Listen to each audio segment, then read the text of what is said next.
Assalamualaikum warahmatullahi wabarakatuh. Selamat pagi Bu Rani, Pak Surya, dan teman-teman semua. Pada pertemuan 6 kali ini, izinkan kelompok kami untuk mempresentasikan materi mengenai penelitian survei. Kami dari kelompok 4 dengan anggota yang pertama, Hernita Sulistiawati NPM 473, Adisa Nur Afia Rahma NPM 474, Arya Octavian NPM 475, Muhammad Fatoni Rozi NPM 478, Karimah NPM 479. Metode survei sering dikritik karena ketidakmampuan untuk menetapkan subjek secara acak dan tidak mampu konsekuen untuk mengesampingkan hipotesis saingan. Brownell tahun 1995 halaman 31 mengakui ancaman validitas internal, tetapi menyarankan bahwa studi survei dapat dirancang untuk meminimalkan ancaman tersebut sambil mengoptimalkan manfaat validitas eksternal mereka. Survei surat Young tahun 1996 halaman 55 menyoroti penurunan metode survei surat dalam akuntansi manajemen setelah periode lebih dari 25 tahun. Dia mengaitkan penurunan tersebut dengan 3 faktor utama. Yang pertama yaitu minat yang berkembang pada bentuk penelitian alternatif yang dapat menyediakan sumber data yang lebih kaya. 2. Meningkatkan kesulitan memiliki studi survei surat yang diterbitkan dalam jurnal-jurnal utama yang direferensikan. 3. Keraguan tentang kegunaan penelitian survei dalam akuntansi karena telah gagal menghasilkan pengetahuan yang kohesif tentang praktik akuntansi dan pengendalian meskipun 25 tahun mencoba melakukannya.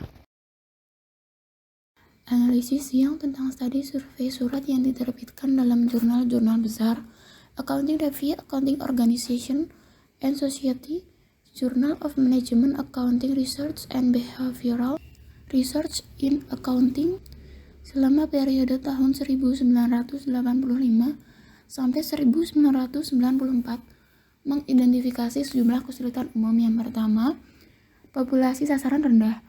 2. Jumlah responden yang rendah. 3. Beberapa penelitian yang menggunakan prosedur tidak lanjut untuk meningkatkan ukuran sampel. 4. Tidak adanya analisis bias non-respon. 5. Tidak adanya studi yang menggunakan ukuran subjektif dan objektif dari pertunjukan. Tidak adanya penggunaan prosedur sampling. 7. Kegagalan untuk mengumpulkan data faktual dan psikologis dalam studi yang sama, sehingga tidak mungkin untuk menghubungkan praktik dengan variabel perilaku. Yang pada tahun 1996 mengidentifikasi 7 peluang peningkatan. Yang pertama, program penelitian untuk membangun kerangka kerja penelitian. 2. Metode pengambilan sampel yang mengarah ke pengujian teori yang lebih kuat. 3. Penggunaan metode tipe Diamond untuk mencapai ukuran sampel yang lebih besar. 4. Mengatasi masalah bias non-respon. 5. Beranjak dari instrumen survei yang ketinggalan zaman. 6. Pengembangan survei atas dasar peningkatan pengetahuan organisasi. 7. Beralih dari ukuran subjektif yang dilaporkan sendiri ke evaluasi yang lebih objektif. Masalah desain dan perencanaan. Sejumlah pertanyaan mendasar perlu dijawab pada tahap desain. Yang pertama, survei macam apa yang sedang kita pikirkan? Persyaratan pertanyaan penelitian dan dampak berbeda. Biaya misalnya akan menjadi penting dalam menentukan apakah survei surat konvensional sesuai atau apakah survei yang dilakukan melalui telepon, email, atau melalui internet akan memberikan hasil yang superior dan atau hasil yang lebih hemat biaya. Yang kedua, yaitu responden macam apa yang kita targetkan. Ini akan membuat banyak perbedaan pada tahap perencanaan, tergantung pada apakah kita menargetkan populasi secara umum atau proporsi yang sangat spesifik, misalnya pengelompokan profesional tertentu atau bahkan CEO. Semakin sempit pengelompokannya, semakin penting bahwa kita memiliki perincian surat terbaru dari individu yang akan dihubungi. Pertanyaan ketiga yaitu, apa yang kita ingin jawab? Ini mungkin tampak jelas, tapi dalam hal ini membantu jika kita telah dengan hati-hati menentukan pertanyaan penelitian dan hipotesis untuk mengatakan tanggapan yang diharapkan. Yang keempat yaitu kategori respon apa yang kita renungkan. Misalnya, apakah kita meminta pendapat, penilaian, atau pengetahuan? Apakah kita menetapkan pertanyaan yang tertutup atau memerlukan ya tidak, tanggapan, skala Likert, atau jawaban jenis centang kotak atau terbuka? Kita perlu mengatasi masalah ini sejak dini atau mereka dapat kembali menghantui kita.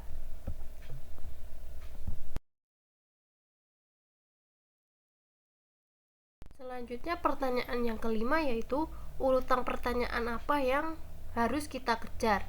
Ada berbagai pendapat tentang apakah pertanyaan termudah dan terpendek harus di awal kuesioner atau di akhir. Pada tahap ini kita juga harus mempertimbangkan apakah akan ada efek urutan, yaitu apakah kita akan menghasilkan jawaban yang berbeda dengan mengurutkan pertanyaan secara berbeda. Jika kita berpikir bahwa hal ini mungkin terjadi, kita harus menjalankan kembali survei dengan audien percontohan yang lebih kecil untuk menentukan apakah ketakutan kita dapat dibenarkan atau tidak. Yang pertanyaan keenam yaitu bagaimana tata letak instrumen survei.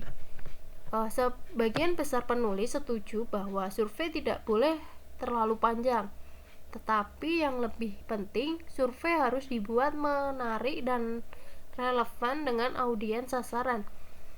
Kuesioner yang panjang lebih hemat biaya, tetapi hanya jika benar-benar dikembalikan. Panjang optimal tergantung pada format instrumen survei, misalnya keinginan untuk meninggalkan ruang kosong atau persyaratan untuk menyediakan celah untuk masukan naratif. Tetapi biasanya tidak boleh lebih dari 4 halaman untuk populasi umum. Kelompok spesialis mungkin sedikit menoleransi sesuatu lebih lama, mungkin sekitar 6 halaman.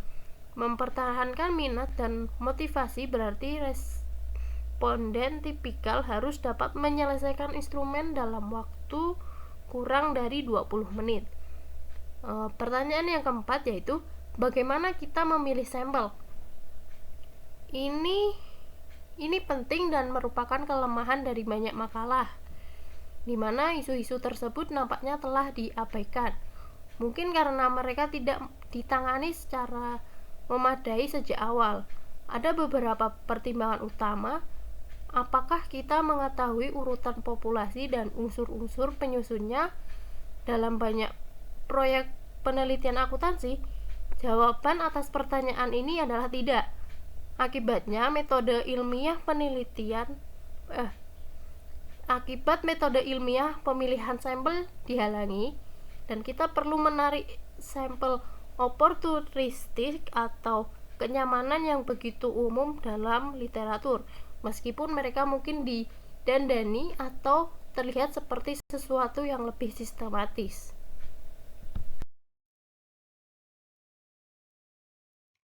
Baik, untuk yang selanjutnya adalah uji coba percontohan.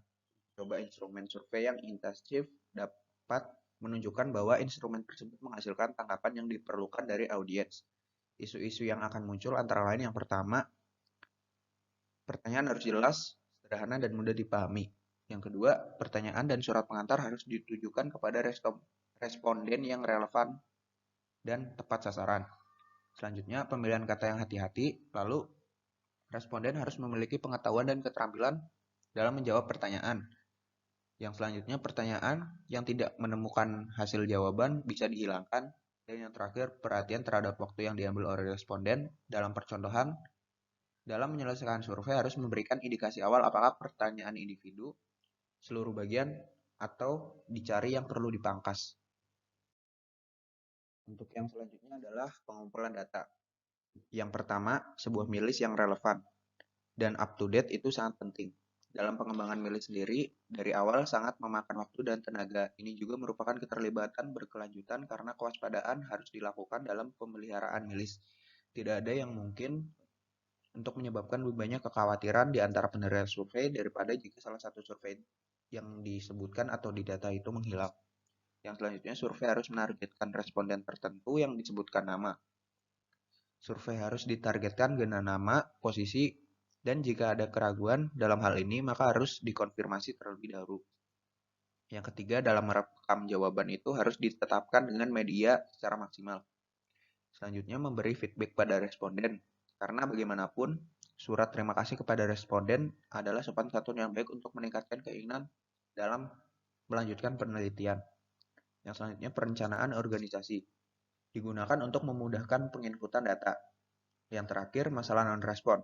Kekhawatiran utama dalam mencari responden adalah kurangnya tanggapan responden. Karena dengan adanya hal ini, maka survei yang dilaksanakan bisa diragukan kebenarannya.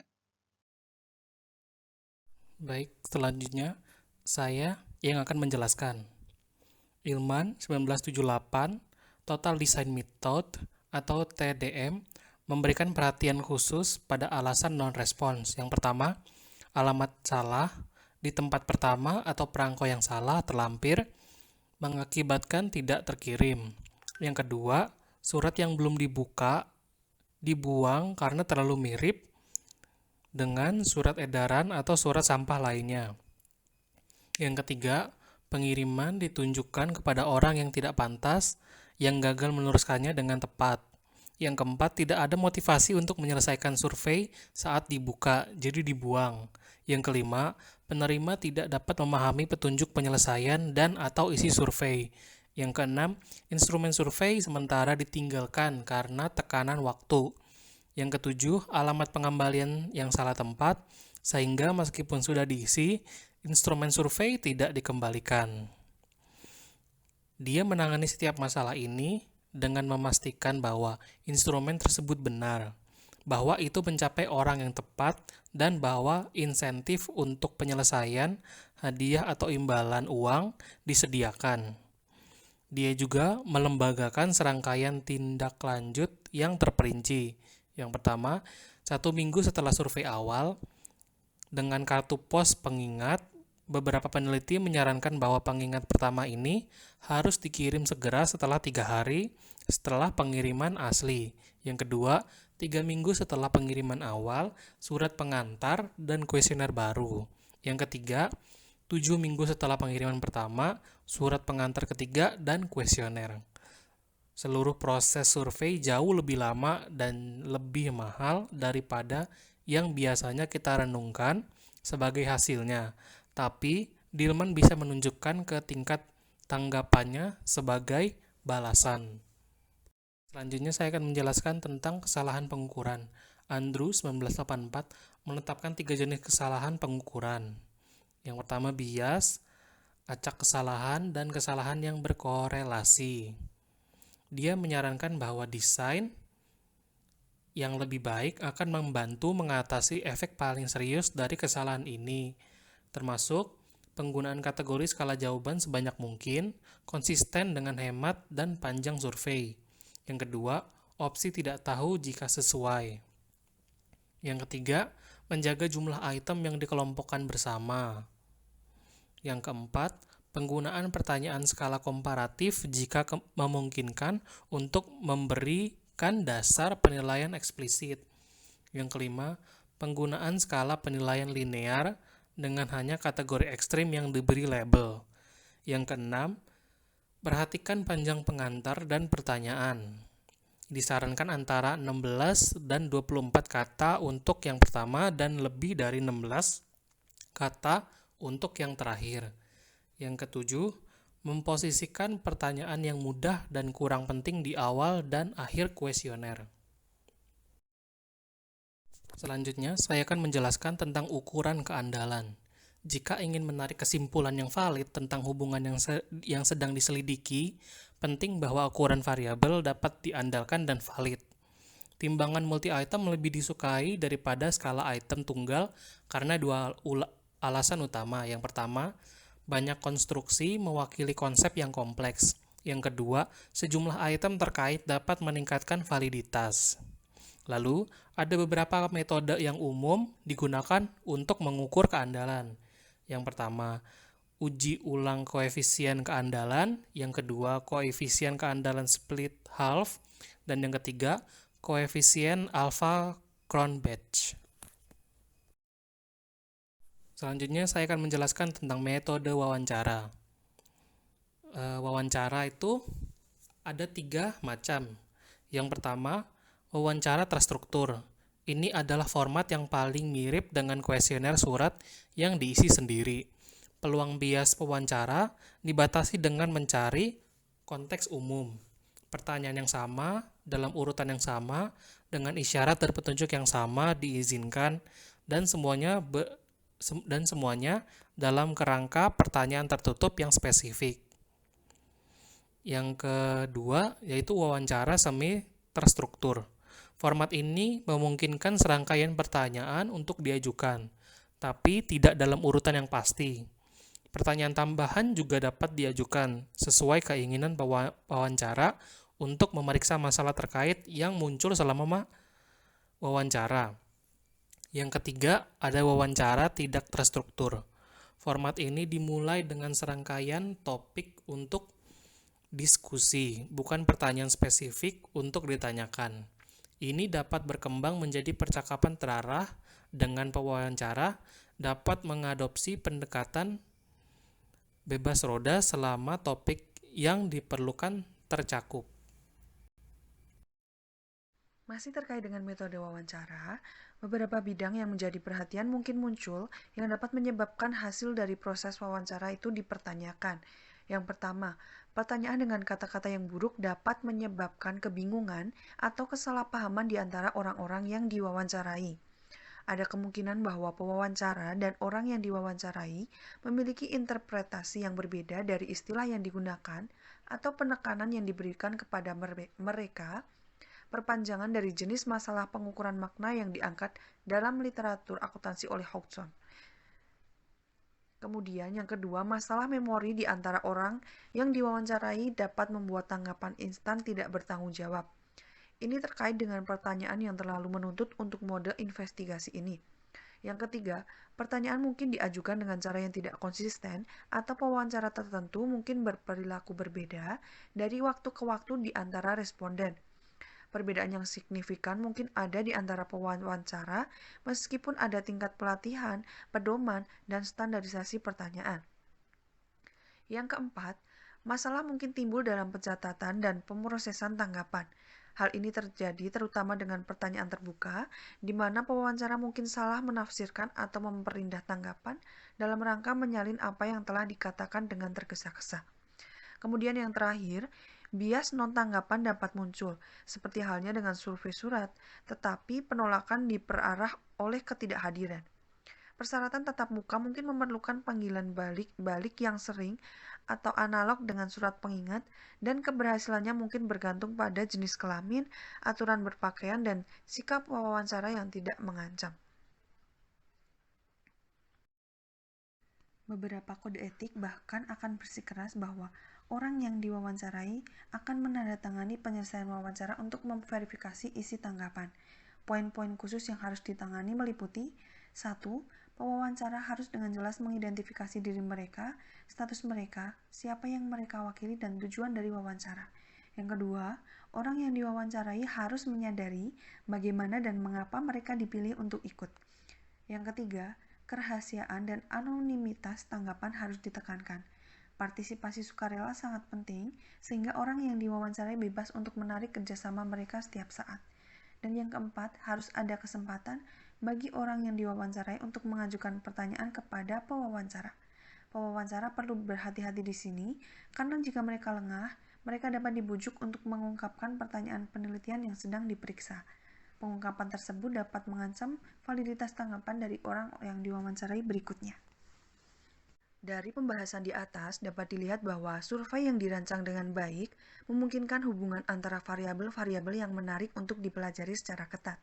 Namun, validitas internal tidak sekuat dalam survei seperti dalam penelitian eksperimental, meskipun realisme ekstra memberikan validitas eksternal yang lebih tinggi. Karena survei sering mencakup banyak kasus yang tentu saja membatasi kedalamannya, survei tersebut sering menjadi sasaran kritik relatif terhadap studi kasus. Kuesioner yang sangat terstruktur terbatas pada pertanyaan yang tidak kompleks, tidak dapat menyelidiki masalah secara mendalam, dan tidak ada kesempatan untuk menanggapi pertanyaan atau mengajukan pertanyaan lanjut yang sesuai. Keterbatasan ini tidak signifikan selama pertanyaan dirumuskan dengan baik dan cakupannya relatif sempit. Mereka kemudian dapat memberikan tanggapan yang valid untuk pertanyaan penelitian. Seperti semua metode penelitian yang sudah dipelajari oleh kita, pertanyaan tentang teori tidak dapat diremehkan. Teori yang baik menopang semua yang kita lakukan dan memungkinkan pengembangan konstruksi yang terdefinisi dengan jelas. Pengembangan instrumen penelitian yang andal untuk mengumpulkan data adalah salah satu kekuatan besar penelitian survei di bidang akuntansi. Cukup sekian pemaparan dari kelompok kami terkait dengan materi penelitian survei pada pertemuan ke-6 di mata kuliah metode penelitian ini. Terima kasih atas perhatian dari rekan-rekan semua. Semoga materi yang kami sampaikan dapat bermanfaat. Kami juga memohon maaf apabila masih banyak kekurangan dalam penyampaian kami. Kami akhiri, wassalamualaikum warahmatullahi wabarakatuh.